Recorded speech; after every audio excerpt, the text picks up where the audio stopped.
When we started off, we started with pre-made characters and actually with 2 support characters. The hell knows why. Mm-hmm. You let us choose, and a new setting. And I don't know whether that was because I should feel comfortable not being the only one who doesn't know what's going on, or because you thought it would be fun to try something you made yourself. But we started off as basically people who don't really know.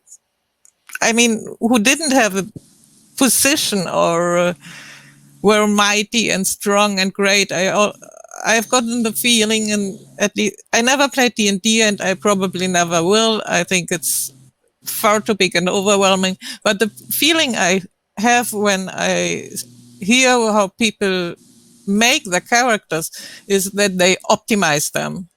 And to me, that sounds boring. I can't even describe how boring it sounds. What's for me makes this campaign we are in so interesting is the potential to develop things and persons and see where that leads. And I had the feeling tonight that this is something that good long-term campaigns may have in common in some way. The things Claudio and Alexandra described were a little bit like zombies that were still alive because the people around the table like each other as persons. Right. Oh, there's a lot of examples of that. I think many of us have experienced that exact thing. So, yes. Yeah. I wanted to once to resurrect the campaign. Those characters were so cool. I want to run at least one more session. Ooh. Don't please tell me it worked. I'll be so sad. No, it didn't. I knew it didn't. It was like we made an epilogue. Their character found wives and made children, and it was in Warhammer, I think.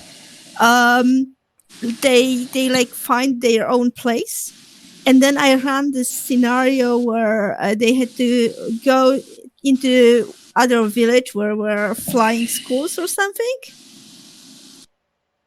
And the players and their characters had no motivation whatsoever to do anything with this. Before, it's like, oh, we are adventurers, we have nothing to lose. But now it was like, oh, my wife waits for me at home. Like, screw the dragon, who cares? Yeah. Find the magical crystal. It's like, no.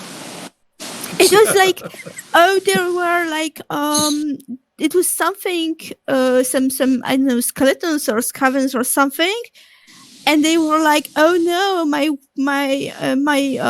wife would be sad if I would be killed on the way, so I have to go back home." the like thing, this eye-opening, why not to do it? So does anyone else have some final thoughts before we close out?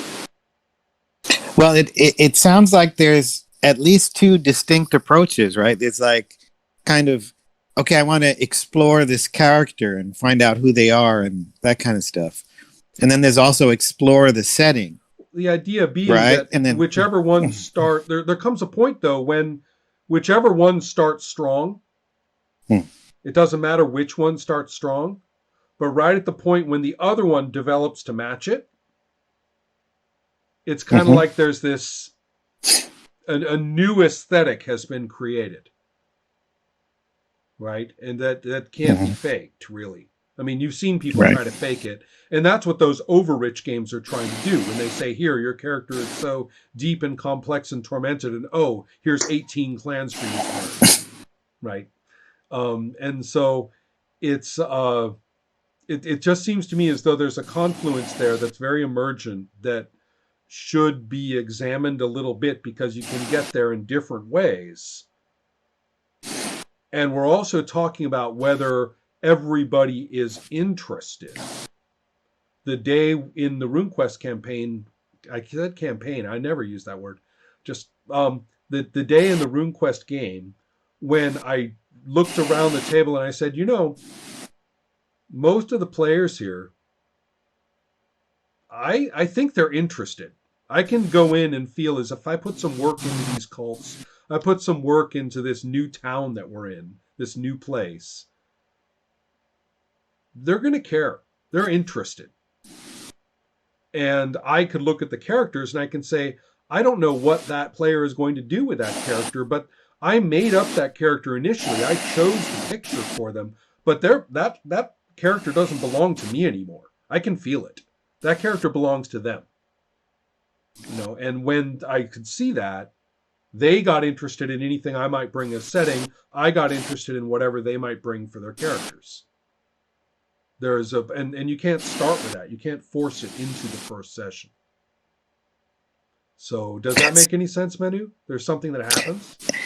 Yeah, it does. And it suggests to me that maybe like the kind of plot device I was talking about, like you got to get the 5 items or whatever, is sort of like secondary. Because if what you're talking about doesn't happen, then people aren't going to be interested enough to. So what? Yeah. I or they won't care enough to do it. Okay. Yeah. But it does provide structure for you to like see if that happens or to facilitate. And that matches a little bit of some of my experience. You're kind of hoping, yes, I've got the mystery. Yes, I've got the hook. Yes, I've got the surprise. But really, that's not really what I'm hoping is going to happen. Is just that we get through my plan of the night. Right. So, especially because I stopped planning like that a while ago. Right. Alex or Ross or Herman, do you have any final thoughts? One thing that came to mind was that maybe some of those overly detailed games we talked about earlier, you mentioned earlier, might be people trying to get their own campaign, which was so rich and etc., which had become that rich retroactively, right? Trying to put that as something so other people can experience it, and then maybe Over not. the Edge is the perfect example. The game by Jonathan Tweed, which is a game with so much to teach, but he even says in his rulebook, of all places, he even says, we didn't start with all this setting. I only had a few ideas in the basic notion of the aesthetics. I'm paraphrasing here a little bit. The sort of edgy aesthetic that he has for that game, he had that in mind, but most of the things were brought in by the players or were developed by him through the course of play. And now he felt that writing it all out as a setting felt strange to him. Yeah, I can imagine that. There's no way that you would sit down and play in what they built through play and have the same excitement of what you were doing the way that they had. It's not possible. I can give a personal testimony to that because earlier this year I tried to run an Over the Edge game, and that is the game where we thought it would go on, or we didn't have a specific time frame, but we thought it would go on for a long period of time. It did not. Yeah. Because, and it was I was trying to run the game, but part of it for me was dealing with that setting that was already so developed and just kind of, I love some aspects of the system and the kind of atmosphere of the game, but yeah, that kind of fully developed setting was quite a bear to deal with. Right. And it doesn't fit for that game, does it? Somehow, to have one of those. Yeah. I'm wondering if there's kind of a trap with games like that, or possibly even games like Dungeons and Dragons as well, where you've got, won't it be cool when they get to this point and this happens? Oh, yeah. When they find this conspiracy and Over the Edge, or when they're level 7 and can do fireballs. Right. But if you're like looking that far down the line, are those the sorts of games that like peak out after the first 2 sessions because they're not fun later at the beginning? Yeah. But if you're looking for some sort of closing statement, well, first of all, the thing you said about characters and settings, I think it's probably one of the first things that I read that you wrote. I think you the first version of that was in the Forge, right? On the Forge forums. It would be around 2001 or 2. It was quite early. Yeah. So obviously I read it in 2012 when I went through all of the Forge stuff, but that was one of the things that resonated with me as being, oh yeah, that. And right. the example, and I'm sorry if it's going a little bit. People still read the whole Forge. Sorry. Yeah, go ahead. Sometimes I just go there and there's still stuff that I haven't understood yet, and I reread a thread because it's very interesting. But yeah, for me, like if I played one of the D&D 4th edition campaigns that I played was in the setting Eberron, right? Mm-hmm. And at the beginning, we kind of had an attempt to play it as it was described in the book, but it immediately got like overridden with like whatever we were making up, and it was probably for the better, right? I mean, absolutely for the better. Yeah. It was our Eberron, with our, and at some point, I'm not very good at like remembering exactly what's written in a book, so we often just how does light rail work? I don't remember how it's called in English. The train with light rail, yeah. How does it work? What powers it? I don't remember. I just said like some elemental but I don't remember what the exact paragraph in the handbook says that it works. I just like had the feeling at the moment of how I thought that it would work, and then we kind of gradually shifted it to like our Eberron. And then when I read your article about Glorantha and how you feel that some people in the Glorantha community, or like you particularly or whatever, feel that Glorantha just becomes your Glorantha, I felt that I've had this experience. I know nothing about Glorantha. I know nothing about RuneQuest, but I know what you're talking about. Right. There's a rather big ideological fight among the Glorantha file community. But whether you should play by canon or but the main one has to be with what is and isn't canon, and I have the same contempt for that I do when it comes to comics. So it automatically makes me a bad Gloranthophile and a bad comics fan. So because I despise the notion of an official canon. But yes. Sorry. Oh yeah, go ahead. Yeah. Well, only that I'm agreeing, obviously, with you. I think what I want you to do is complete your thought, and I'll stop interrupting. The other thing that I wanted to say is, like, for me, obviously, the interesting part in this conversation, it wasn't really hit, and maybe because it wasn't the scope of this conversation, is how can we get games to a satisfying end instead of just terminating them when people are not feeling like playing anymore.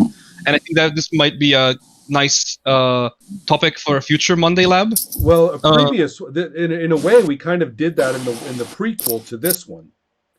Then I need to go. I'll give you the link, and then you'll see if we get where you want with that, and then more can be done later, depending on what you think we did in that one. So yeah, there's material to look at. I'm not saying we can't. I'm just saying there's material to look at for that for sure. I'll send you the link. Alex, did you have any final thoughts? So what was your specific criticism of high color character and high filled out setting together? Why didn't that work? Well, that basically if you got all wrapped up with the prince of the city having assassinated the nephew of the interloper, and now your characters have to get wrapped up in the war for the prince of the city's, I don't know, whatever happens to their silver necklace of their lover that we don't know is dead or not. And yet, on the other hand, I'm a Malkavian who's, blithering away because I think I'm in a Shakespeare play all the time. And I've got my own supporting cast who is maybe manipulating me or something. So I'm never going to get the chance to do my drama or have other people engage in my drama and become part of it, or for me to play a role in their personal dramas if we're busy running around doing fucking missions for the prince. Right? And that play is focused on, oh no, how is that going to play out? Or vice versa. And so and yet, if you start with one of those being kind of sketchy and real basic with just a few variables, then it has a chance to grow into the other one, and then we do care about both because they're affecting one another very powerfully.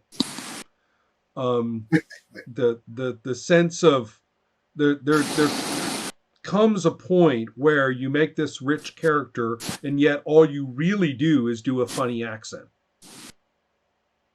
It just was a bit weird to me because I thought you would make a rich character in response to a rich setting.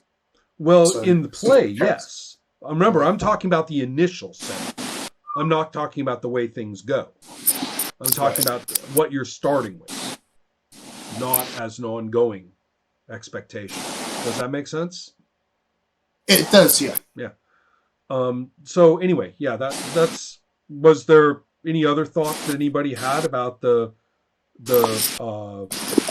interesting phenomenon of long-term play, which obviously can't quite be planned and isn't necessarily the best thing, but somehow without it, or somehow endings in it are very satisfying or something? Or are we left with, at least we've understood the questions a little better, which is usually my ideal ending. I understand the questions a little better, I'd say. And I think it's kind of staked out a space where you can say, do things in this area, and you might get this emergent quality emerging. Right. Yeah, one of the things that I find kind of interesting from this conversation, which really has not been stressed as a focus of long-term play, is the whole idea of, I'm going to start with this character and I want to get to level 25 because I can cast all those cool spells or have these new moves and things like that. When I play with high school students a lot, and for them, at least initially, that becomes like a big carrot that they go chasing after, and it's something that does propel them along, and they get excited about, like, we can continue on because of the leveling system of the game we're playing.